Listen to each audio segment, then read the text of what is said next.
Hello friends, welcome to Coding Garden with CJ. Tonight's episode, data visualization with JavaScript.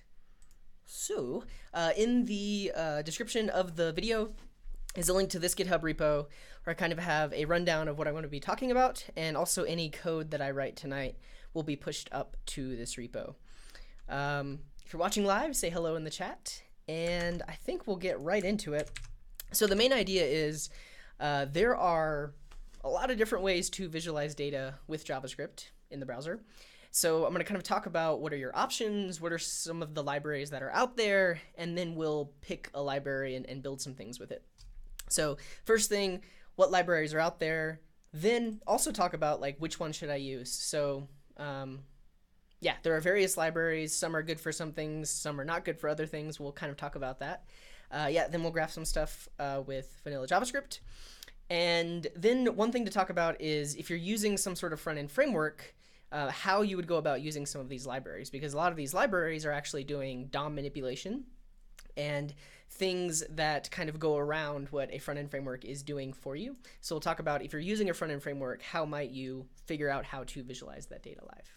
Sanjay, welcome to the stream. Hello.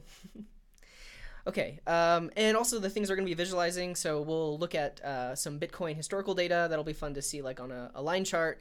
Also take a look at like the real-time Bitcoin price, so we could actually have like a rolling graph to see like every few seconds what is the latest Bitcoin price. We'll take a look at maybe recreating some of the charts that are on State.js. So this is a survey they did of all the different things that are related to front-end JavaScript.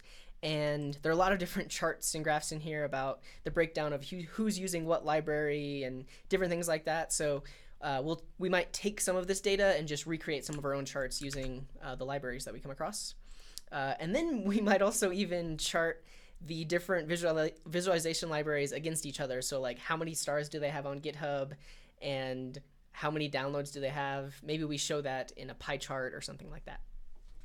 But okay. Abalash, welcome to the stream. Hello. And Julian, welcome to the stream. It's going to be fun. We're going to visualize data, talk about visualizing data. It's going to be a good time. Okay, first thing, what libraries are out there?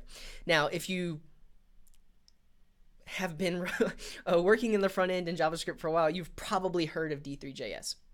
This is one of the most popular data visualization libraries on the web. And their tagline is, D3.js is a JavaScript library for manipulating documents based on data. And you see that they have 76,000 stars on GitHub, 351,000 weekly downloads on NPM. And let's just take a look at D3 and see what they have to offer. James, Rohit, Jackson, hello, welcome to the stream. Awesome. Okay. And D3 is actually really awesome. If you look at some of their examples, you can do some really cool things with it. And yeah, let's just look at some of the examples of what you can do. Now, the one thing that I'll mention about D3.js is it very much is about mapping data to the DOM. And they provide an API for that. And they have lots of built-in things for like color schemes and drawing axes on charts and different other various utilities like that built in. But when you are attempting to do like maybe a bar chart or a line chart with D3.js, you have to write a bit more code. It's very manual. It's very explicitly, I have this data, I want to turn it into a line chart, and so you're like going through the steps of actually turning it into a line chart. Whereas we'll see with some of these other libraries, a lot of them are actually built on top of D3.js, where it only takes a few lines of code to build a pie chart or a bar chart or a line chart. But D3.js alone, you can do some really cool things with it. Let's just see like this bubble chart. And so what is this? This might be a breakdown of the code in D3.js. Each of the nodes represents something. I don't know exactly what this is representing, but these are the kind of things you can do with D3.js. Let's look at some interesting ones. Yeah, like a chord diagram. So this shows like relationships between other things. You can see the things drawn there. And D3 itself is really for just working with things that are in the DOM. So you can use SVG. I believe you could use Canvas. You can just use plain DOM elements. Like you could literally create a bar chart where your bars are just divs with background color. And it just provides like a higher level API into the DOM to do those things. When you see the syntax, it's actually somewhat similar to jQuery in that like you can select elements, you can iterate over elements and apply certain things to them. So there's those. You can see just like a basic stacked bar chart with axes. Yeah. And node link trees, these are super cool. I don't know if this one is interactive, but yeah, you can't collapse these, but people have created similar trees like this where you can actually click on a node and it will collapse. I think I'll find one that we can take a look at. Let's see what else. Yeah, I think this one has like hover to show relationship. Yeah, so let's see, can I zoom in? Array interpolator. I'm not sure what this is visualizing, but when you hover over one of them, you actually see lines drawn to the others and see the relationships between them, which is pretty cool. You can see like data visualized on a map. So these are airports. So you hover over a specific US city and it'll show you the flights out to other cities in the US. And that is pretty awesome. And this is one I've actually worked with quite a bit. It's the D3 force layout. You can grab any one of the nodes in this tree and kind of like pull it around, and then you can click on nodes to expand them or click on them to collapse them. So we could go through and like collapse all of these. Right now, this is just like dummy data, but I've used this to visualize like relationships between things like parent-child relationships or like group relationships, and you can collapse things into a specific group. That's pretty cool. What else? Yeah, collapsible trees. So this is like an example of a tree I was showing earlier, but you can actually click on the nodes to collapse them. You get these nice little animations. All kinds of really cool things you can do with D3, even like a word cloud. Let's see this. Wow. And really, as I was mentioning before, like the main thing with D3.js is it is a way of working with data and working with the DOM, but it's very low level in a way. They don't really provide any higher level interfaces. Yes, Joe, welcome to the stream. And James is saying React plus D3 seems popular. So I'll show some of the other libraries, but for a lot of these different libraries that I'm going to talk about, they actually have libraries for front-end frameworks that wrap these things. So there's probably like React Chart.js or React, what are some other ones? NVD3 or React C3. I think there might be some specific ones for React as well. But this is D3. A lot of other charting libraries are built on top of it, and you can do some really cool things with it. Another really popular one is Chart.js. Their tagline is simple yet flexible JavaScript charting for designers and developers. And they have a pretty snazzy website. And the charts are very inviting and friendly. Let's take a look at some of their samples. But everything else except for D3 is very much a higher level API. Like in a few lines of code, you can create a bar chart or a line chart or something like that. And so Chart.js and some of these others kind of like work in that way. So for example, if we see like a basic line chart, so this is like a chart you can get. And I believe, can we see the code? Yeah, I mean, the code is in the source of the page, but for example, you have an array of months, you have your data sets, which there seems to be a lot of code going into this. If we look at the docs, we can see it's not much code to actually say, okay, here's this array of data with this label, here's another array of data with this label, and just throw it onto the chart. This has nice little animations for like when you're adding new data.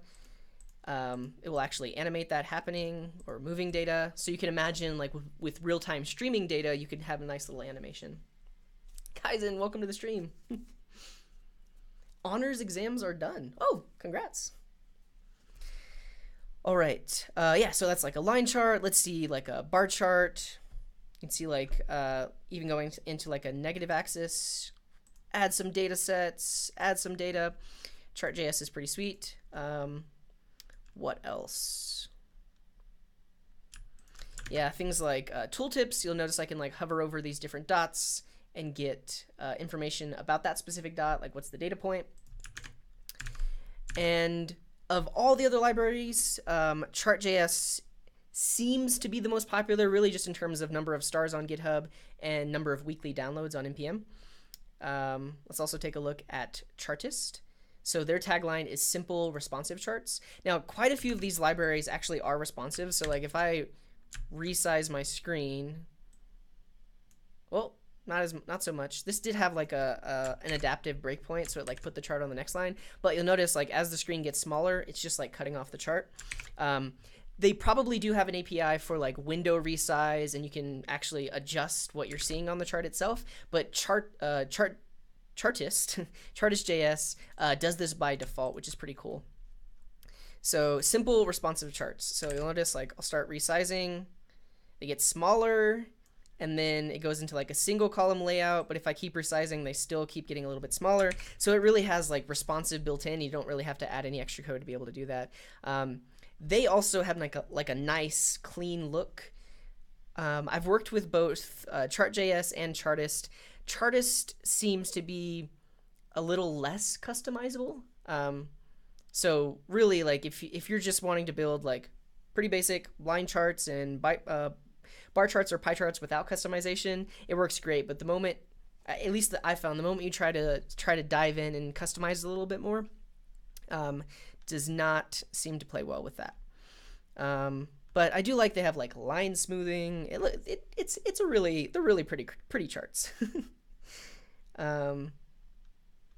Using events to replace graphics. What does this do? Oh, and SMIL animations. I believe that's like almost like an outdated spec or something like that. I don't know. Yeah, but you can see like there are different ways to draw the lines. Like one way is to say basically draw a curve, a nice curve between these two lines. Or you can do like flat. Well, I guess it also has to do with the data set. But there's a way to say like just connect these lines with a straight line rather than like creating these nice curves. Overlapping bars, peaks on circles. So yeah, that's Chartist. 10.7 thousand stars on GitHub and about 20,000 weekly downloads on NPM. I don't know how good these numbers are in determining like the popularity of the library, but it is something to take into account. There's also Plotly. Now they seem to have a ton of built-in things, and they also have like 3D charting. So and they also have responsive and fluid layouts. So let's take a look at some of theirs. So like a line chart. Whoa, not that. And Plotly is actually built on top of D3.js. So under the hood, they're using kind of like the D3 engine to build out these things. But this is all the code it takes to draw this bar chart right here. You basically say, what are your two data sets? And then plot. And it will simply just spit out a line chart for you. Let's see. You can check out some pie charts. So that's nice. And again, super simple. You give it your data and labels. How big do you want the chart? And then just tell it to plot itself. They also have 3D charts and seem to have a bit more of like scientific and statistical charts. So like box plots and histograms and contour plots and heat maps. They also seem to have maps built in.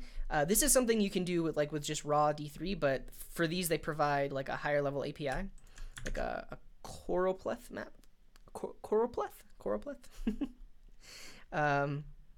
Seem to support zoom, yeah, and then you can like hover over the different parts of the map, and you get nice little tooltips of the data associated with that area. And this is a map of pure alcohol consumption. And to see how they plot it, it's pretty simple. Let's take a quick break.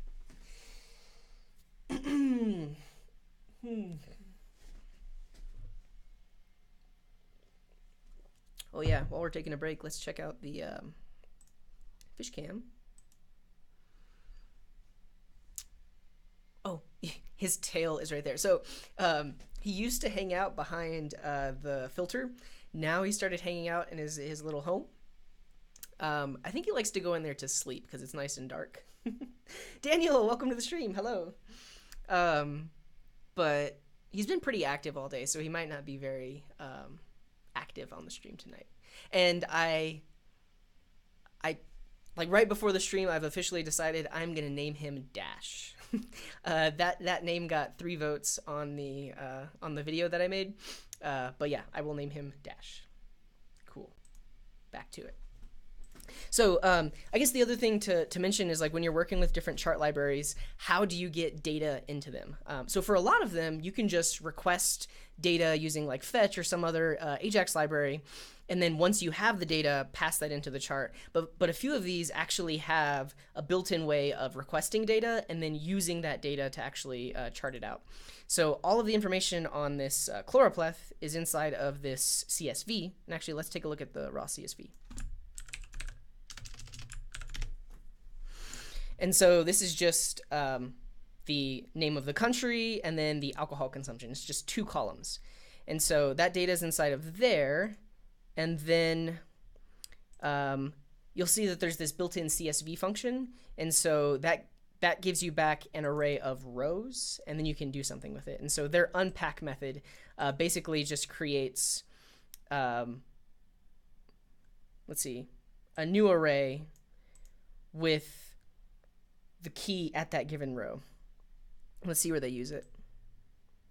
Yeah, so basically they're creating arrays of just the locations, arrays of just the alcohol consumption, and then using those to plot it out. And I'll kind of show this later whenever I actually start to chart things out. And typically this is kind of like the first thing you have to do is, like, you take some data wherever it may be in, whatever format it might be in, and then you have to convert it to be able to chart it with that specific library. Yeah, and Julian's mentioning it's more warm on the filter. I think so too. There is like a heater right next to the filter too, so I think he likes that more. But I don't know. He's a nice fish. I enjoy my fish. Cool. Also they have 3D charts, which are pretty sweet. And yeah, I guess the other thing about Plotly is, so they have this JavaScript library, but it seems like they're integrated with other platforms as well. So like MATLAB is like a mathematical environment, and R, like things you use for like statistics and math. And this might actually be the same engine that's working inside of those things. So check that out. Wow. So that's pretty cool. I don't think this is using D3 because maybe it's using some other library, or it's using like WebGL directly, but that's pretty cool. Anything else about Plotly? 3D subplots, that's pretty sweet. So like multiple 3D plots all in the same view. That's pretty awesome. Custom controls, yeah. So Plotly, it's got a lot going on for it.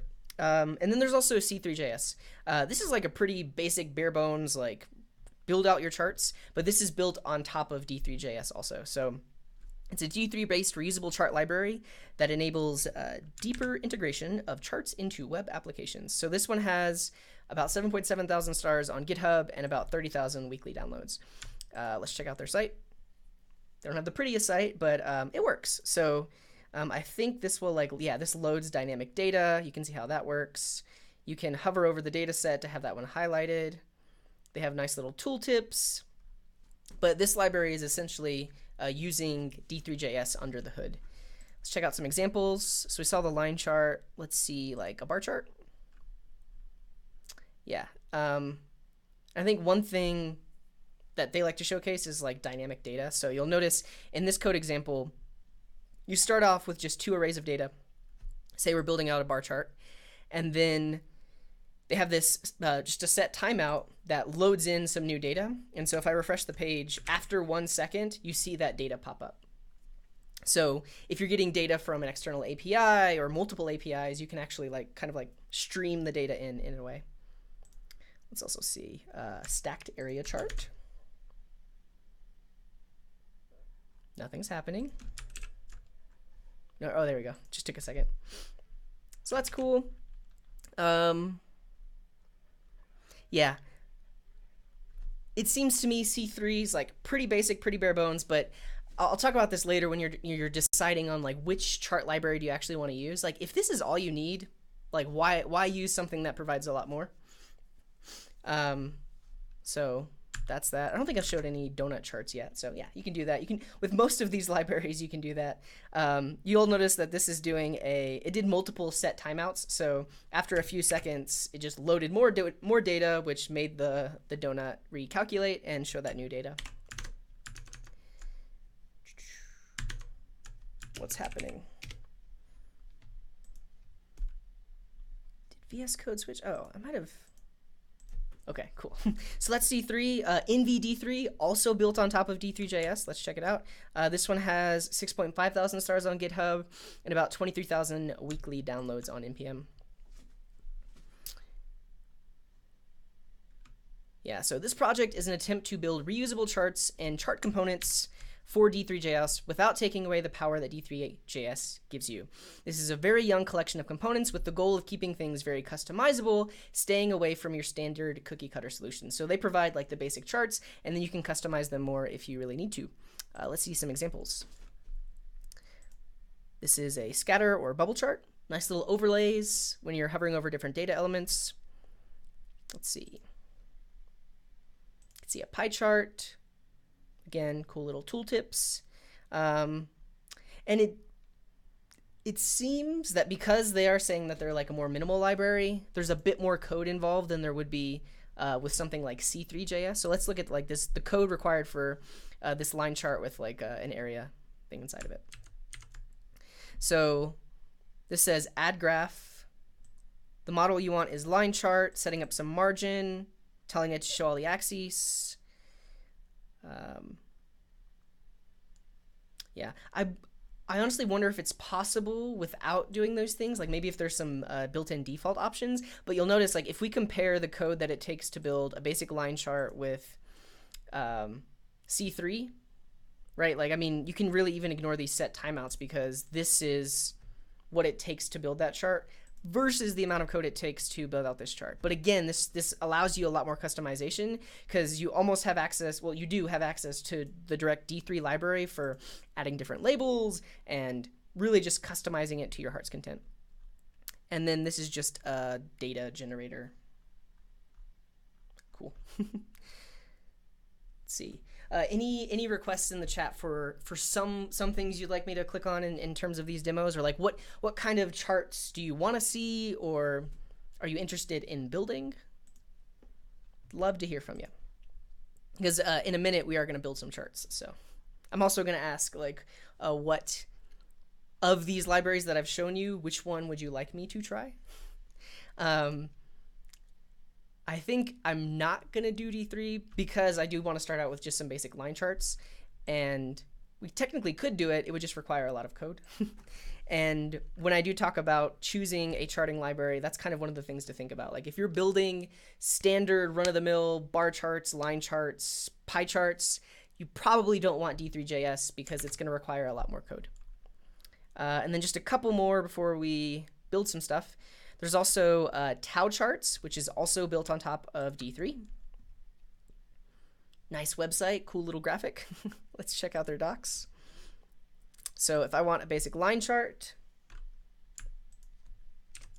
so their data source is a function that returns an array of length 100. And then, so they're just generating random data with sine and cosine. Then to create a chart, you say Tao Charts.chart, give it that data. We want a line chart. X is going to be the I property, and I guess in this object that gets returned, Y is going to be the value. And this is the line chart that you get. In the guide, it says color. Yeah, so you can tell it for the given types inside of your data, what color do you want them to be inside of the key? So that's cool. Let's check out like a bar chart. And this just has some basic data. So objects with team, cycle time, effort, count, priority, and various amounts of data.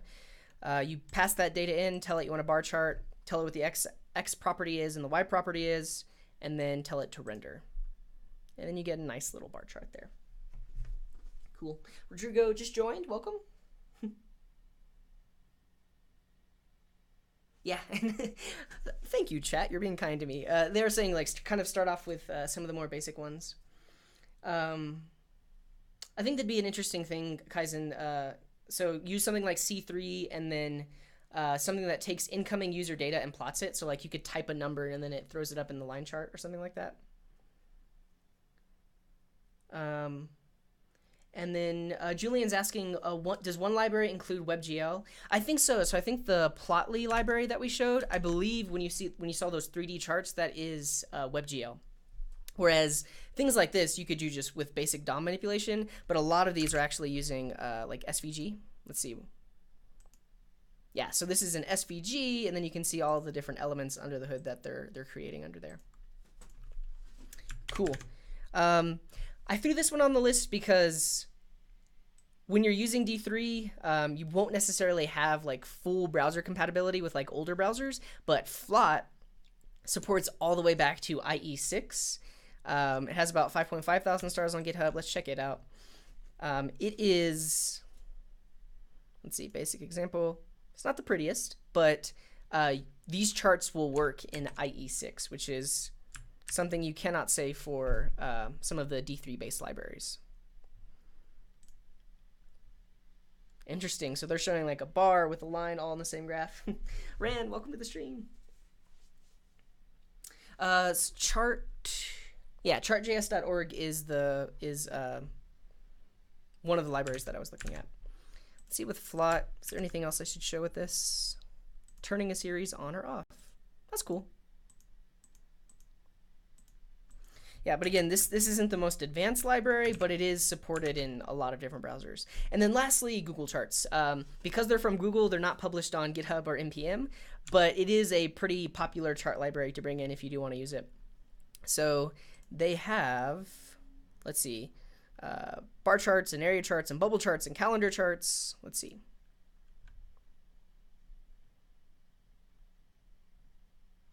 Simple bar chart. You've probably seen charts like this out on the web, but this is just another JavaScript library that you can pull in and chart your data with. Looks like they have like a built-in data reformatting function. But are they showing the code? Code it yourself on JS Fiddle. Let's see what it takes to build something with Google Charts. So take this array of data, turn it into a data table, pass in all of your options, which are like options for the axes, and then you tell it to render, and you pass in data and options. Not too bad. What about donut charts? Cool. Yeah, and again, it's pretty simple to get this going. So you have your data, you have your options, pi hole, 0.4, excuse me, 0.4, and then draw your chart. Cool. All right, so Ludimont is saying he recently found AM charts worth a look. Yeah, so before I move on to the next section, let's check it out. AM charts. And there are quite a few libraries out there. Like I tried to pick, so I looked at a lot of different articles. There's some articles published like in 2017, some published a few months ago are like, what are the most popular chart libraries to use right now? This is pretty much a rundown of them. But again, there are a lot of other chart libraries out there. Also, one I didn't put on the list is a library called High Charts. And I didn't put them on the list because they cost money. So like every other one of the libraries that I've talked about are free to use. And High Charts is not. You do have to pay for it. But they pretty much offer a lot of the similar charts that you have with some of the free libraries as well. But yeah, let's look at AM charts. Developed since 2006. Wow. Okay, so it looks like AM Charts charges a little bit of money as well. So there's a free download, but then to buy a license costs a little bit of money. But I think the thing is, like, if you're coding for your company or something like that, they might want to invest in one of these libraries, potentially because they're more supported, because you are paying for them rather than just using an open source solution. But totally up to you and your company and what you want to do.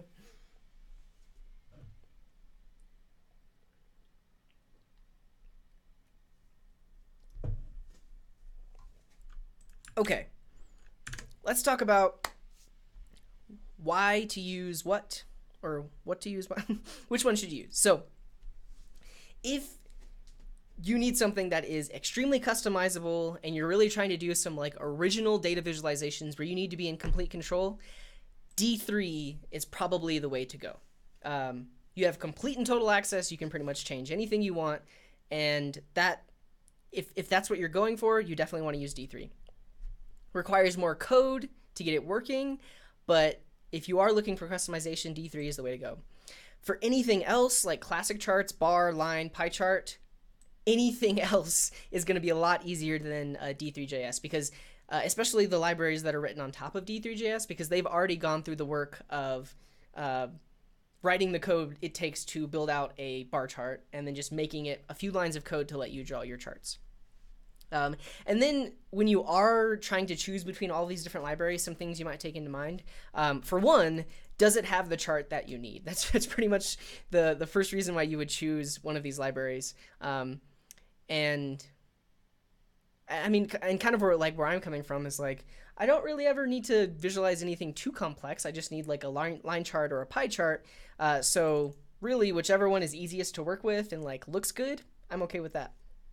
Also, I mentioned browser support. So Flot supports all the way back to IE6. So if you need that kind of support, you might look for that in a library. Also, is it responsive? Chartist.js and Chart.js are... wait, is Chart.js? Chartist.js is for sure responsive. Some of these other libraries might take a little bit more work to make them responsive, but Chart.js built-in has responsiveness. And then also, does it support dynamic data? So you saw in some of the examples, like you could just add a data set and it instantly updates. Some of the libraries don't do that. So if that's something you need, you might make sure that the library does that. Also, if you need 3D, you probably want to use something like Plotly. I don't know if any of the other libraries I showed had 3D charting, but Plotly can definitely do that. And then I'll talk about this later, but does it have a wrapper for your preferred front-end framework? So if you're using React or Angular or Vue, you typically don't want to use these libraries directly because they are doing DOM manipulation, so it's kind of going outside of what that front-end framework is doing. So for any one of those front-end frameworks, you might find a wrapper on top of essentially one of these wrappers. And maybe at the end, we'll demo one of those as well. Okay, let's graph some stuff. So I already asked, like, which library should I use? I think there was a suggestion for C3. Yeah, let's use C3 because it's going to be super simple to get set up. And then maybe we'll pick another one after we do that. So let's do this. We will create a directory. Let's call C3 example. Inside of here, I'm going to create an index.html. Create a basic HTML document.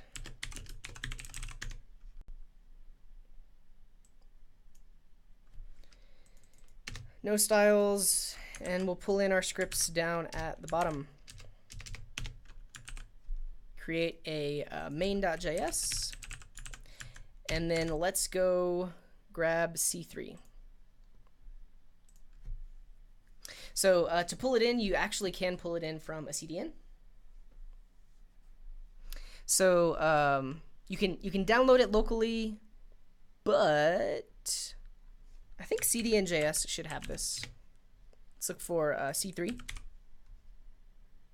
Yeah, and you'll notice there's C3 Angular. So C3 Angular is a wrapper on top of C3.js to use inside of Angular 1. Okay, so we want to bring in the CSS. So I'll bring that in up at the top here. And then we also want to bring in the JavaScript library. So I'll bring that in down here.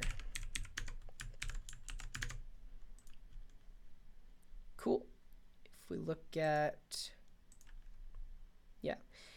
We also need to bring in D3 because this library is written on top of that. So we need to bring in D3 version 4 as well. So let's get that from the CDN.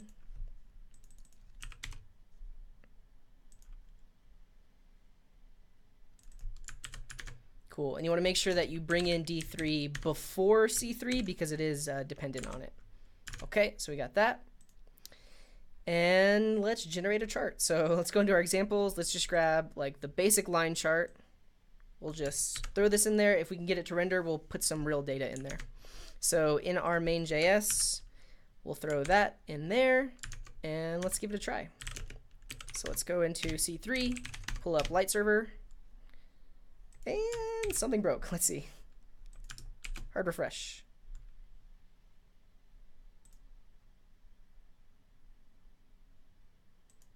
I am pulling in main. Oh, is it attaching to a specific element? Let's see what we have to do to actually attach it to the page. So in reference,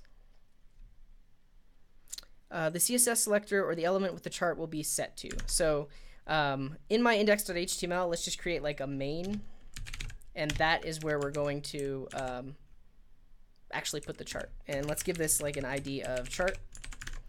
And then we should be able to say bind to, in here, I think, to chart. Let's see. There we go. Ooh, that's super interesting. So hard refresh. Okay, I think it's just because of live reload. But we got a basic chart on the page. Very cool. So let's actually bring some real data in here to see what that might look like. I do have like the CoinDesk API. Let's bring in historical price data. So along the x-axis, we'll have like the past 10 days, and then we'll show the data points of Bitcoin price in US dollars. Let's do that. So CoinDesk has like a completely free and open API. You can get the real-time price, but you can also get historical data. So for instance, if you pass in this URL with a start date, so let's do beginning of the month, so 05/01/2018 to today.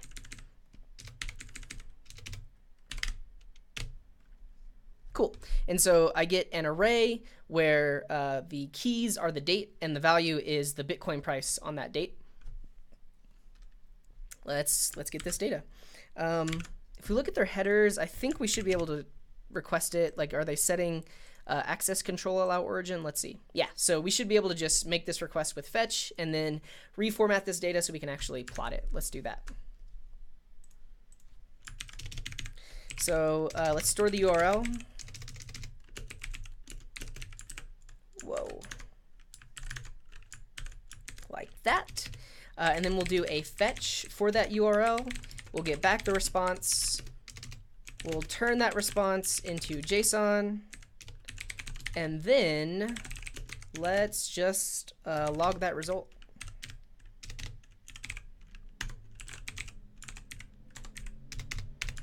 Let's make sure we're getting the data. So we do get back an object. And then under BPI, we have all that data. Cool. So what we do want to do is create an array of, first let's create an array of just the prices, and then we'll figure out how we can actually set the x-axis labels to be the actual date. So one thing I can do is if I log result.bpi, that's going to be just this object.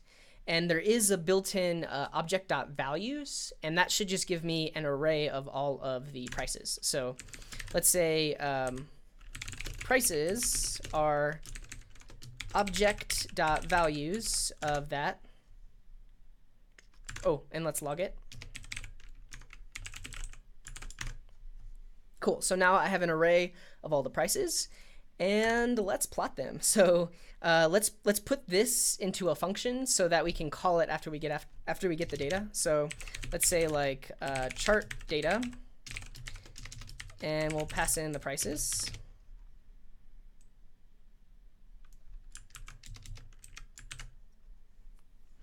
And here's what we'll do. We actually need an array where the first value in the array is like the label for that line. So the label for this line is going to be USD, like US dollars. So let's say chart data we'll pass in an array where the first thing is USD, and then we want everything else, all the prices after that. So that's the spread operator we can use. And so now under columns, we'll just pass in prices. All right, let's see what we get. Look at that. Bitcoin has gone down in the past month. Let me catch up on the chat. Amal missed the start. You didn't miss too much. I kind of just reviewed like all the different libraries out there. And Julian is asking, is using async await and not using try catch bad practice? Yes, because if you use async await and you don't catch, then that error will either halt your program or just be silent. So you definitely want to do that. And actually, I'll convert the fetch to use async await. But just to show real quick, that was pretty easy to get this historical data. So like each one of these lines, each one of these dots is a Bitcoin price on a specific day in May. I think the next thing I want to do is see if I can get the x-axis to actually show the actual date. And yeah, but just real quick, let's convert this fetch into an async await. So the way that works is, for one, if you're using async await, it needs to be inside of an async function. So let's do async function get data. And then we will say response is fetch of the URL, and we're going to await the fetch. So awaiting the fetch is like the same thing as doing a dot then. And then we'll say result is await response.json. And so again, this is kind of doing the same thing as dot thenning that. And then once we have the result, we can do this. So let's comment that out. And so this is using async await to do this the same thing that we were doing with promises. And then when the page loads, we need to just fire off get data. Cool. And it still works. All right, let's look at their docs and see how to set up x-axis labels. Data labels. Show labels on each data point.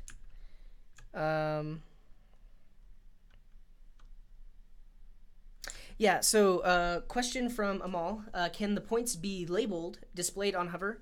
Yeah, so with C3, I think it does that by default. So yeah, right now, whenever I hover over, we are seeing the price.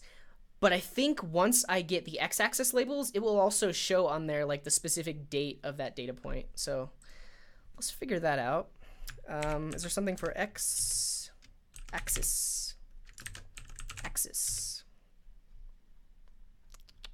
Axis tick. Axis x.label, I think is what we want. Set label on the x-axis. Oh, I think this is just the main label. We want to label our data points. Yeah, let's just go ahead and do that though. That should be easy enough. So should be, oh, this is going to be under axis. And the label is date. And then our y-axis label is USD. So now, yeah, we've got USD. Oh, wait. Yeah, so hard refresh. That is wrong. Maybe I have to do something different for the y-axis. Let's see. Axis y.label.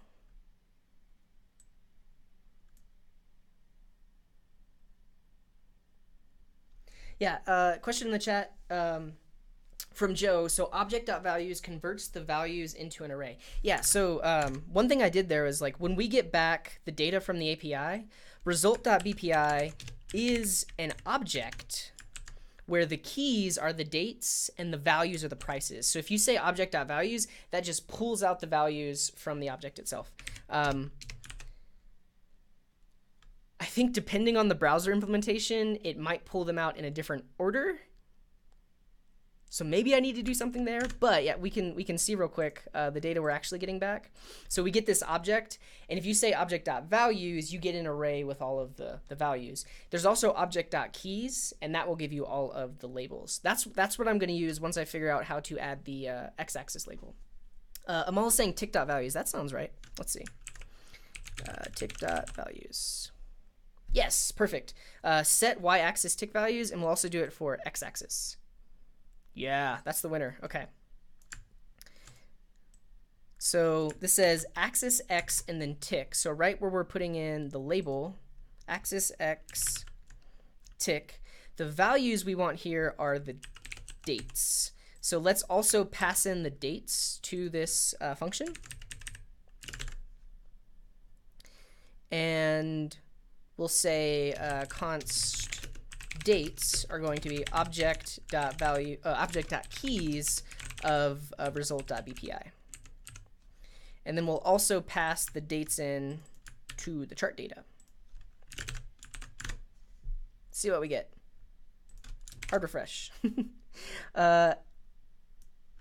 Attribute transform expected number. Oh. So maybe that's not quite it, because this wants what specific ticks to show. Are there tick labels maybe? Let's look at their examples and see if they have anything that's doing that. XY line chart, time series chart. Well, yeah, because we are dealing with time series data. Yeah, okay, let's see how they're doing this. Oh, I think that's how they do it. So you actually pass in a column, but the first value is X, and then all of the other values are the labels on the x-axis. I think that should work. Okay, so we are passing in the dates, but instead of making it a tick, let's make it a column. So we want to put X as the first value, and then spread the dates. And then we'll just put dates right before prices. All right?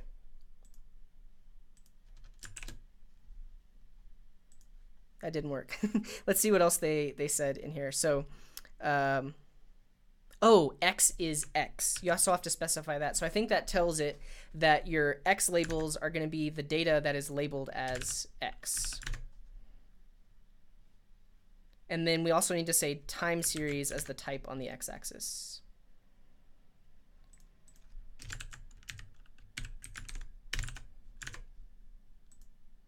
There we go. Cool. And you'll notice it's doing some automatic formatting. It's just like short 5-1 date. And yeah, now when we hover over the data point, we're getting the date and the actual price in US dollars. That's pretty cool. But you'll notice they also passed in a formatting function. So you can, I'm sure if we look in their docs, there's a way of, well, they have different ways to format it. So you can do like day, month, year, day, or whatever you'd like. But let's pass that in. And so now, yeah, that gives us a fuller date. It seems to be pretty responsive too. So like as I zoom in, it's showing up pretty great. Juan, welcome to the stream. Oh yeah, and I totally missed a message from, I don't know how to say your name, but if we have big data, are there limits for the chart? I would say that there are limits of the browser itself. So how much memory can the browser actually hold in terms of like how much data you're requesting? I have never put any of these libraries to the limit, but they definitely have an upper limit, and that's really like how much memory your computer has or how much memory the browser tab is allowed to load. For anything with like a lot of data, you probably want to like stream the data. So maybe, and also decimate the data. So when you're looking at it from like a high up view, you're seeing a fraction of the data points plotted, but because you're so far zoomed out, it actually doesn't matter that you're not seeing the smaller data points. But then as you zoom in, you would request more data to get like a more fine-grained line of what you're seeing. Yeah, cool. So pretty basic stuff. Let's see if we can format the y-axis with a $sign.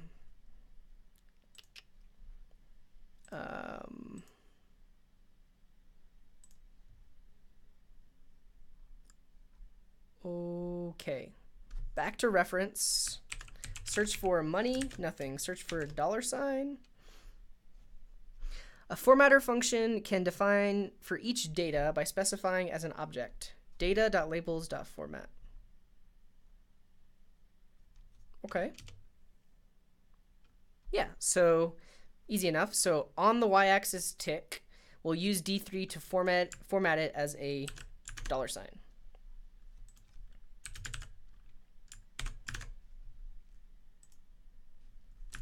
Hard refresh. Did not seem to work. Let's see. Let's try this one. This will be a function that takes in that specific. Oh, I need to do tick. Messed that up. Tick is an object that has the format inside of it. There we go. Nice little prices format on the left side. Hello, again, I can't say your name, but welcome from Uzbekistan. That's awesome. Okay. Hard refresh. Cool. Works. Let's maybe pick a different library, but then I want to show like real-time streaming data. Actually, let's do this with, can we do this with Chartist? Actually, I think this is, so I talked about earlier, like different libraries and like not being able to customize them as much. I think I had issues with Chartist where I couldn't like push new data into it. But I know Chart.js actually works pretty well with just like adding a new data point. Yeah, so like you can add new data points and the line redraws like right away. So any objections to using Chart.js to do real-time, well, not real-time, we'll basically ask for the latest price of Bitcoin and then just update the chart as we get the latest price every 10 seconds or something like that.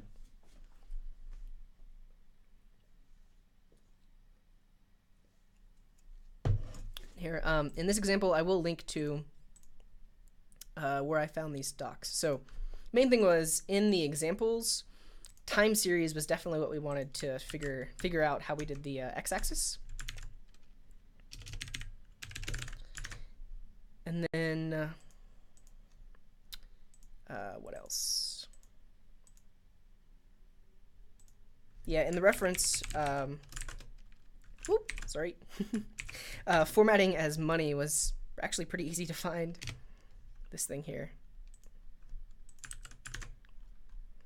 Put that there. Cool. Amal is asking, do I have a library that does curve fitting given the points? I think a few of them do this, and actually if we look at chart, I think, is this what you're talking about? So like, technically, if we're looking from this point to this point, that would just be like a straight line, but you'll notice it's doing like a nice curve, so it doesn't look as jagged, which I think our C3, yeah, this one's pretty jagged. So this is kind of doing like, it's figuring out what the curve would be between them. I think Chartist does this as well. You can add it as an option. I'm curious if C3 has that. Curve. Don't see anything for curve. What about for fit?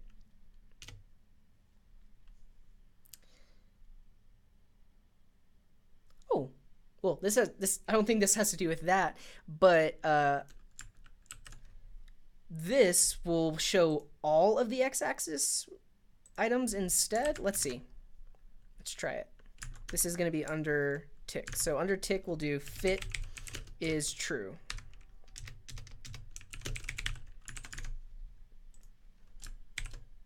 Okay, that didn't do much.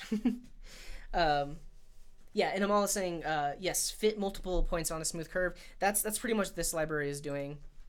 On a high level search, I'm not seeing anything for C3 to do that, but let's use Chart.js to get real-time data, and then it might not actually be easy enough to create this same chart, but using Chart.js instead. So let's do that. All right, new folder. Nope, don't do that. New folder, we're gonna do Chart.js example. New file, index.html.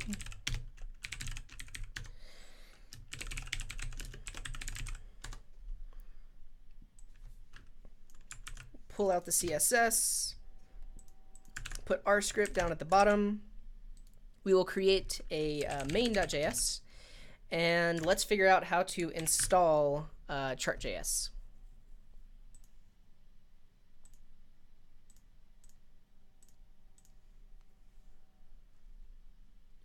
Yeah, so on the Chart.js website, we can go to Get Started. We'll look on installation. We can pull it from a CDN. And I think we just need one JavaScript file.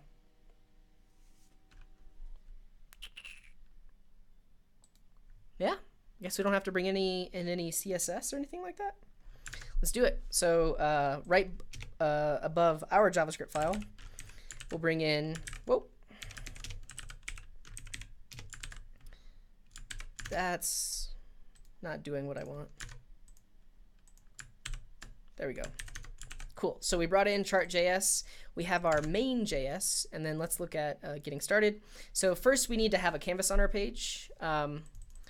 Let's add the canvas. I believe the example with C3, because it's using D3, that was using an SVG. This is actually using a canvas. So let's do that. So right inside the body, I'll have our canvas.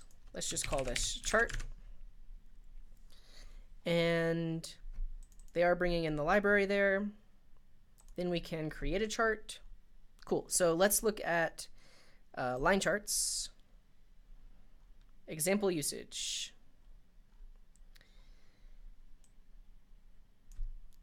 Should be easy enough. So you pass in the chart context. I believe that means we'll probably have to get access to the chart element itself. Say get context 2D and then pass that in. Let's see though. If we look back at the getting started, yeah, so they get their specific chart element, get the context, and then pass that into the data. So let's do that. In main.js, we will, up at the top, grab the context from the element with ID chart. Then we're going to pass that in. Let's just call this line chart. Data, let's just get some basic data on the screen real quick. So data will be that. And then no options, just pass it an empty object. And let's see what we get. So I'm going to kill my previous server. We'll go into the Chart.js example and start it up. Chart is not defined. Maybe it did not like this CDN. Let's see. If you look at our network tab, that didn't get anything back. Okay, let's find a better CDN link. Let's use this one.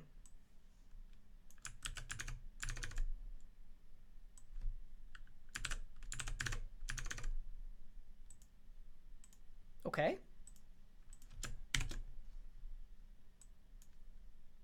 Not seeing any data. Let's look at the example that we were showing, make sure we have everything in there. So type is line. Maybe it does need labels. Oh, I see. Look, I passed in literally the array as data, and data needs to be all of this. So it needs labels and then data sets. I think we can get rid of like background color and stuff like that, but data does need to be a little bit more complex than that.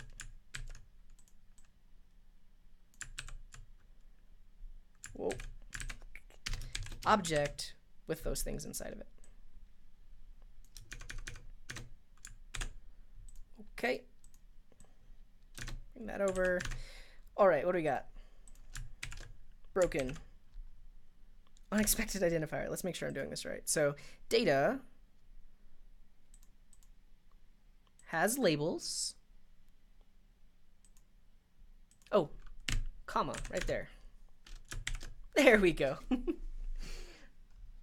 Sweet. Okay, so this is a Chart.js. I guess by default, it's actually filling in the area underneath the curve. I think in options, you can probably tell it not to. Let's take a look at just the line chart documentation.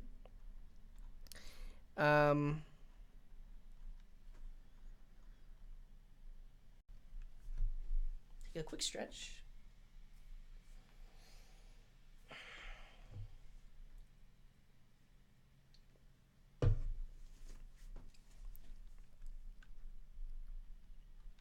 Fill. To fill the area under the line. And I think this goes in our dataset properties. So here we'll say fill is false. And we have no fill. Very cool. All right, let's actually get some real-time data and we'll start plotting that.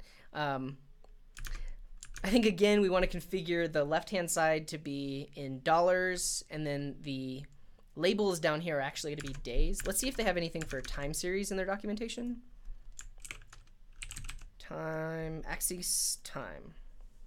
The timescale is used to display times and dates. When building its ticks, it will automatically calculate the most comfortable unit based on the size of the scale. Very cool.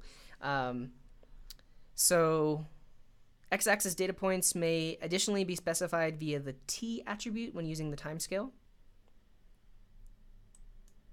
X and Y. Okay, I think we can do this. So the API I'm going to be talking to is the Bitcoin API. And they have a current price endpoint. I'm going to request it for USD. After I push this code up, you can customize it to be your preferred currency. But this will get the current price of Bitcoin in US dollars right now. And then if I request this again, we'll get the current price right now. It's not changing much, but if we leave this page open for a little while, well, after we start getting the data, then we'll actually see the line moving, whether or not it goes up or down.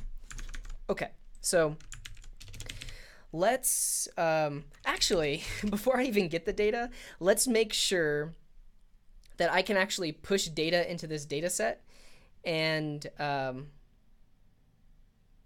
it actually shows up automatically, because that's the main thing we want with streaming data, is like I'll push a data point in and it just pops up. It looks like data could be as simple as just an array with X and Y. Let's try, because that's kind of how simple I want it to be.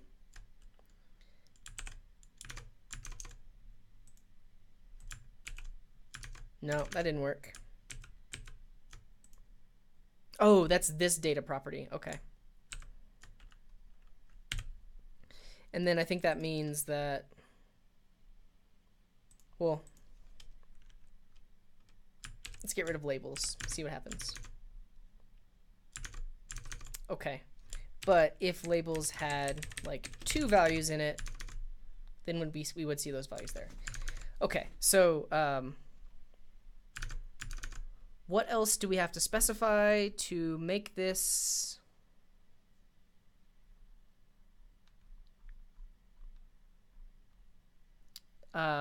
display as time? Time display formats. If defined, will force the unit to be a certain type. Let's see. For example, to create a chart with a timescale that always displays units per month, the following config could be used. So data, options, scales, x-axis, time, unit. And I actually want mine to be by the minute. Let's try this. So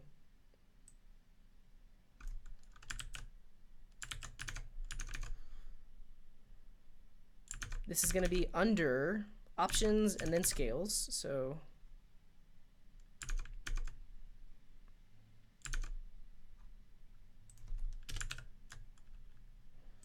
let's do milliseconds. Amal is mentioning there's a plugin called Chart.js plugin streaming. What I'm hoping though is I can just like push into this array and it just like pops up. We'll see though.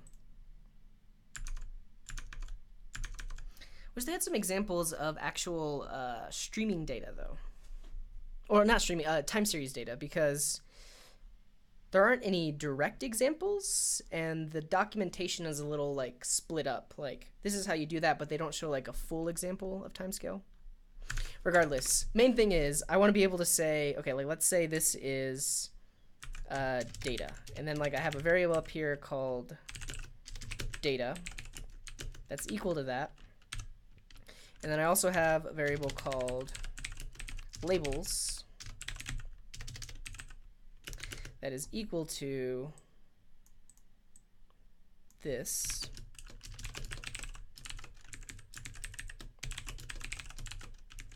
It's not going to make total sense right now, but that should be okay. So we got labels and date. So now they're defined as variables out there, and it still seems to chart, which is great. But if I do something like a set timeout, let's do like a set interval.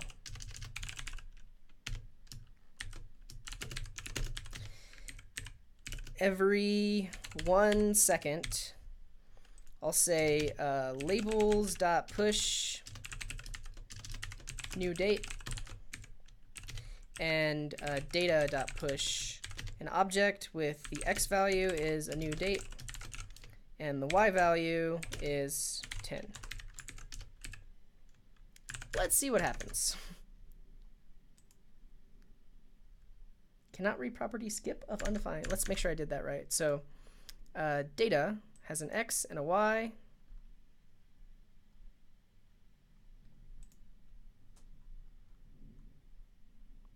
Let's get rid of this scale option real quick.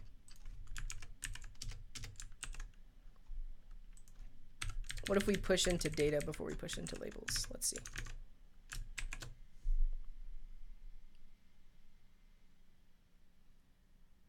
Nothing's happening. Cannot read property skip of undefined. Let's take a look at the initial example that we did look at, because they had a button where I could just add an item to the array. So let's see how they did that. So there is this add data button that's adding a data point. If we look at the source of the page, there's an add data button. When it is clicked, we create a new data set. We have to recreate the entire data set. So we create a new data set with the data array empty, and then we take the existing data set and push it in.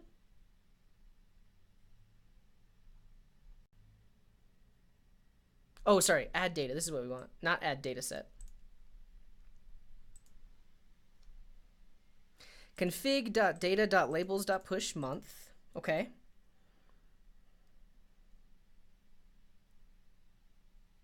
Window.myline.update.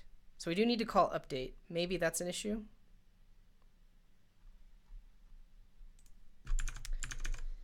So we'll just say line chart.update after we do that. Because we are pushing a data set in and a label. Whoa, it's happening. Okay, cool. And we are just pushing in the y value of 10. What if I say random math.random times 10? Whoa.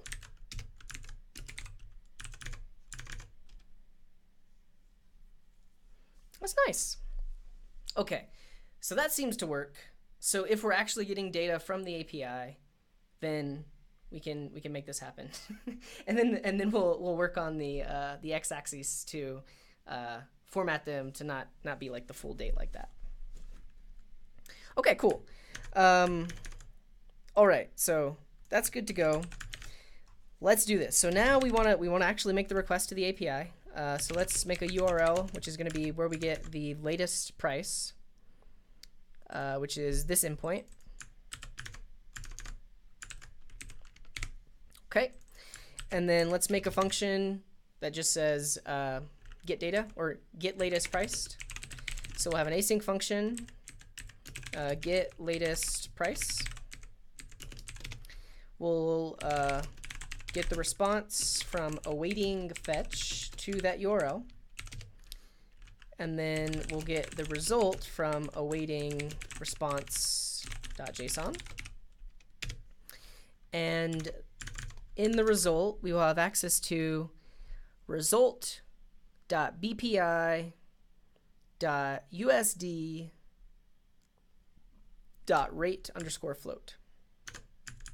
Actually,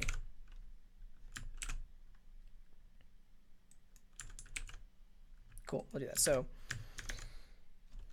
let's log result.bpi.usd.rateFloat. And then when the page loads, we'll just call that function, get latest price.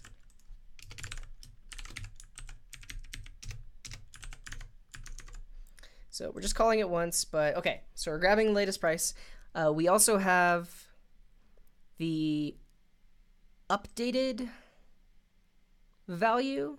Actually, we'll do updated ISO because I think that's in the right format to be parsed as a date. So the thing we want, so this is going to be our price.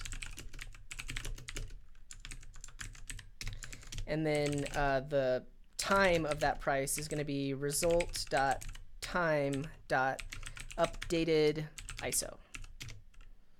And then we'll just say like show latest price, and we'll pass in the price and the time for that price. So then we'll have a function. Actually, we'll start off, labels is an empty array, and then data is also an empty array. And when the page loads, we'll show the chart. So real-time Bitcoin price. And let's just put this into a function called like add chart. Or we'll just do that when the page loads. So when the page loads, we're going to add an empty chart to the page. And then when we get the data back, we will be able to just push into those arrays. So we'll say show latest price is a function that takes in the price and the time, and we need to push it in. So under labels, we need to push in, I don't know if this is going to work, but a date parsed with that time may or may not work. We may have to find like a date parsing library or something like that. And then we'll also say data.push, and we need an object with an x value that is this same value here. So let's put that in a variable.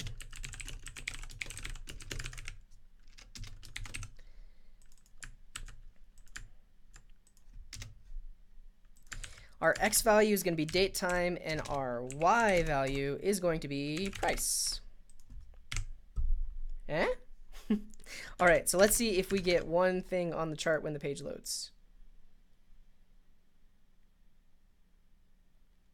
Okay, so it charted it, but oh, we need to call update. We always got to call update. Forgot to call update.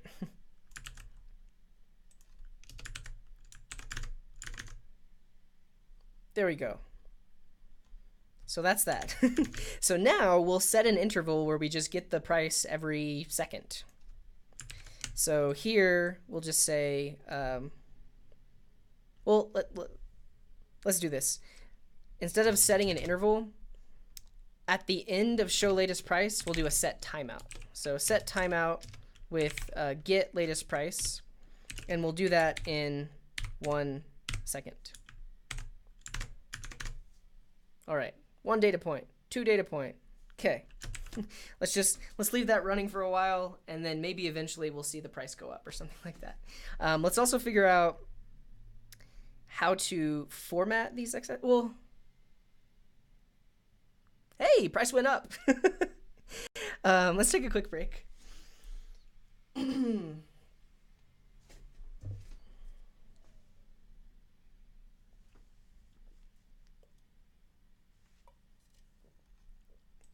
I think the date parsing is working correctly. At least it seems to be, because if it was it could just be that it doesn't understand what it's trying to parse, and then it just puts a new date in there, which is going to be like farther along in the x-axis.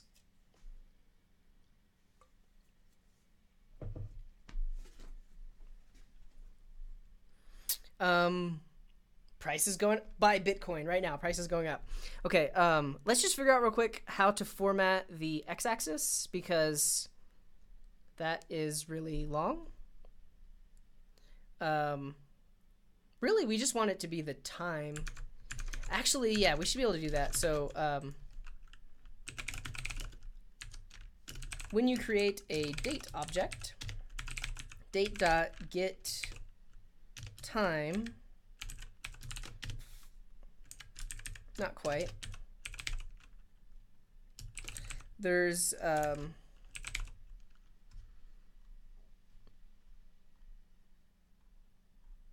there is a function that will give you, oh, there's a to time string, and that'll give you that, and that's a little bit better, easier to look at than that. So let's do this. Whenever we push in a label, let's say datetime dot to time string.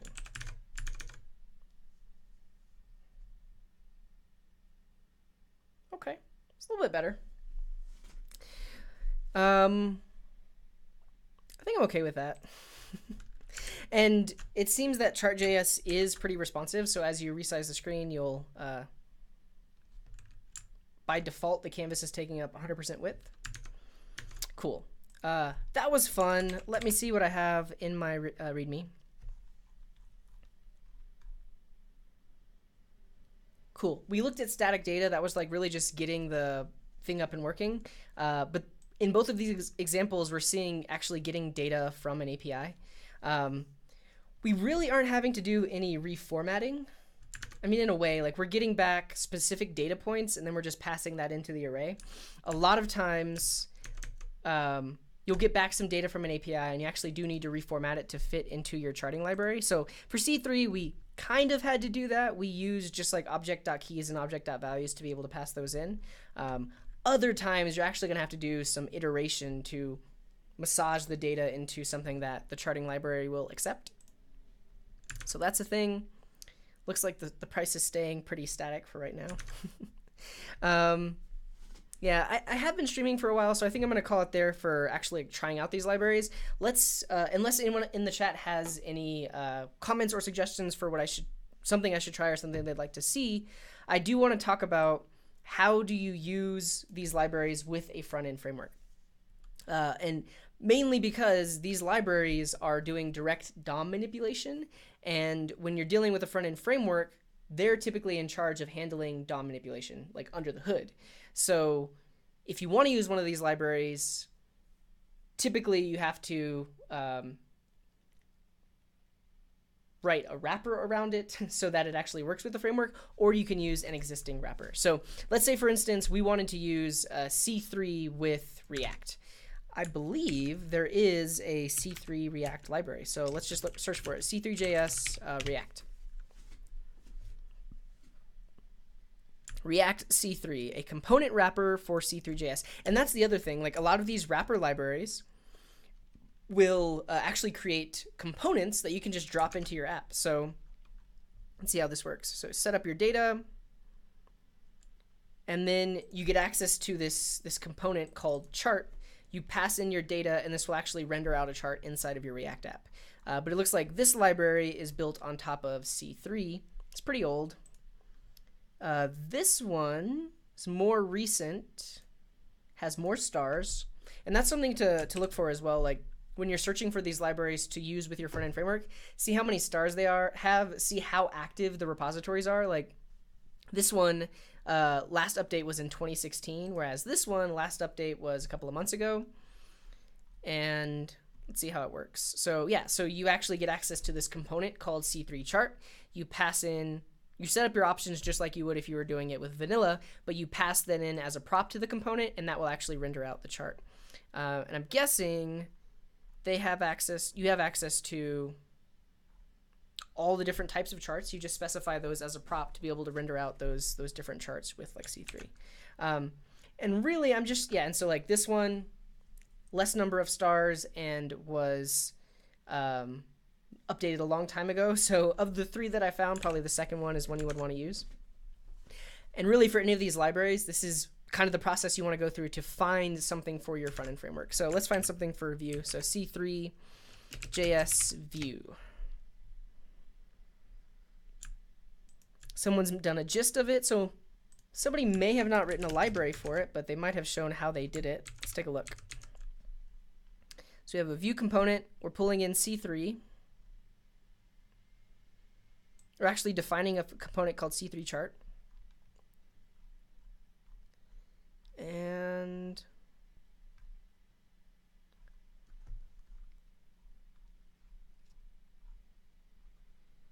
curious, is there a render function? This.chart.load.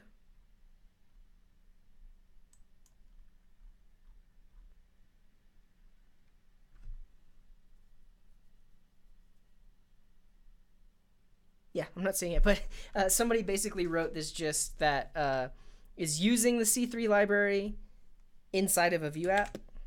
You may or may not be able to find a Vue wrapper around it. There is one for Chart.js. I've used that before. Vue Chart.js. And this actually gives you access to components. So you do, whenever you want to create a chart, you extend their built-in, well, not built-in, they've created components that are wrappers around Chart.js for like lines and bars and pies. You create a component that extends that and you specify your specific data for it to be rendered. And again, main idea whenever you're trying to work with these libraries and front-end frameworks, you want to find either somebody that's already done the work for you, or you're going to have to do it yourself to create some sort of component wrapper around that specific chart library. Yeah, let's search for something for Angular. I know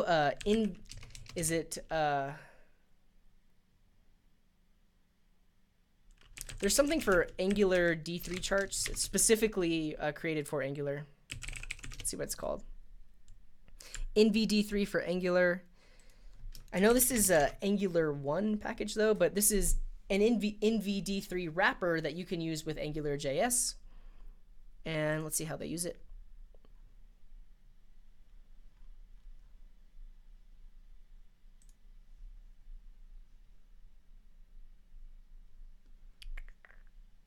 App.js. Cool. So yeah, this is an Angular 1 wrapper, but you specify your options on scope, and that has all of your information about the chart. Specify your data on scope, and then inside of the template, you just pass in your options and your data, and you get access to the chart. So that's cool. There's probably a wrapper for Angular 6 or Angular 5 as well. This is for like Angular 1. Cool. I think that's it. I think that's all I wanted to talk about tonight. Oh, look at that. So we have been charting the real-time price of Bitcoin, and it went up, and it's gone back down. It looks like it's going back up, though. Cool. Any last questions, comments in the chat before I end the stream? This has been kind of like a whirlwind overview of like all of your options that you have out there, how to get started with a few of these different libraries, but it's pretty much going to be the same with any library that you choose. Basically taking a look at the docs, how do they map their data? From what I've seen, it seems like C3.js is like really one of the easiest to get up and going. Like the amount of code it takes to, so I added a bunch of code here to add like formatting of the axes and things like that. But initially we had like 2 lines of code to draw out a chart. DG is saying, check out Vue C3. So that's a library that somebody wrote. Yeah, because I wasn't able to find one.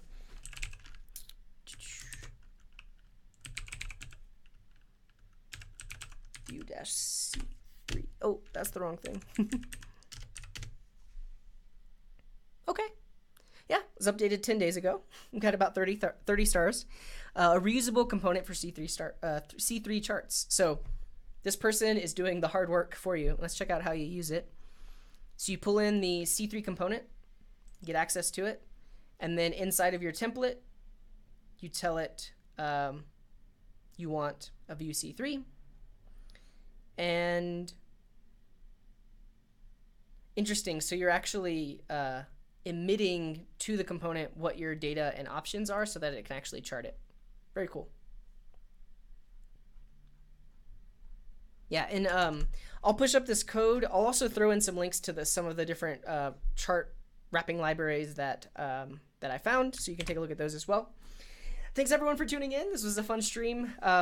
In the future, it might be fun to just pick one specific library and just code up some interesting visualizations with that. I think that'd be fun to do in the future. Yeah, if you want to take a spin on any of the existing simple charts that I did, feel free to make a pull request or fork the repo to check that stuff out. Link is in the description. I'll push up all the latest code. I think that's it. Thanks everyone for watching. Thanks for participating in the chat. And tomorrow is Newbie Tuesdays. So if you check out the channel,